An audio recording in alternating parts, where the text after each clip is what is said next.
Hi అండి. ఈరోజు video special చల్లగా ఈ వేసవికాలం ఏదైనా తాగితే బాగుండు అనిపిస్తూ ఉంటుంది. మనం ఎక్కువ డ్రింకుల కోసం చూస్తూ ఉంటాం కదా.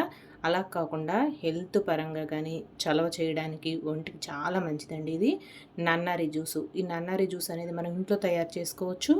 లేదంటే బయట కూడా ఎసెన్స్ దొరుకుతుందండి, మనం కొనుక్కోవచ్చు. నేను ఇది ఇంట్లో చేసుకున్నాను. వేర్లు దొరుకుతాయండి మనకి, తీసుకొచ్చుకొని అది మనం ఇంట్లోనే తయారు చేసుకోవచ్చు. ఒకసారి తయారు చేసుకొని ఫ్రిడ్జ్లో పెట్టుకుంటే చాలా రోజుల పాటు నిల్వ ఉంటుంది. ఇలా మనకు నచ్చినప్పుడు కలుపుకొని తాగొచ్చు. ఇది ఎలా చేసుకోవాలంటే, మనం తీసుకునే గ్లాస్ సైజుని బట్టి ఈ ఎసెన్స్ అన్నది వేసుకోవాలండి. అందులో గ్లాస్లో వేసుకొని కొంచెం నిమ్మకాయ పిండుకొని, ఇందులో సోడా బాగుంటుందండి. వాటర్ కన్నా కూడాను సోడా వేసుకొని తాగితే టేస్ట్ చాలా బాగుంటుంది. మనకు ఒంటికి చాలా చలవ చేస్తుంది, ఆరోగ్యానికి కూడా చాలా మంచిది.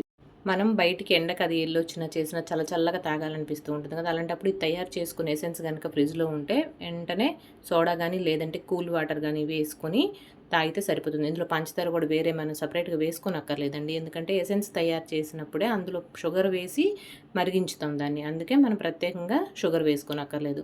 అలాగే ఒక అరగంట పాటు ముందు నానబెట్టుకున్నటువంటి సబ్జా సీడ్స్ వేసుకోవాలండి. సబ్జా సీడ్స్ మనకి హెల్త్కి ఎంత మంచిదో అందరికీ తెలిసిన విషయమే కదా. చలవ కూడా చేస్తుంది.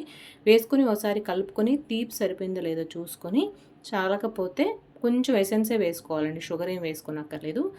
ఎందుకంటే ఇది మరిగించేటప్పుడు వేర్లు ఇంత కొలతకి ఇంత షుగర్ అని చెప్పి మరిగించుతామండి. అందుకే సరిపోతుంది కరెక్ట్గా. వేసుకొని ఒకసారి బాగా కలుపుకొని సర్వ్ చేసుకుంటే చాలా మంచిదండి. ఓకేనండి. వీడియో నచ్చితే లైక్ చేయండి, షేర్ చేయండి, సబ్స్క్రైబ్ చేసుకోండి. Thank you.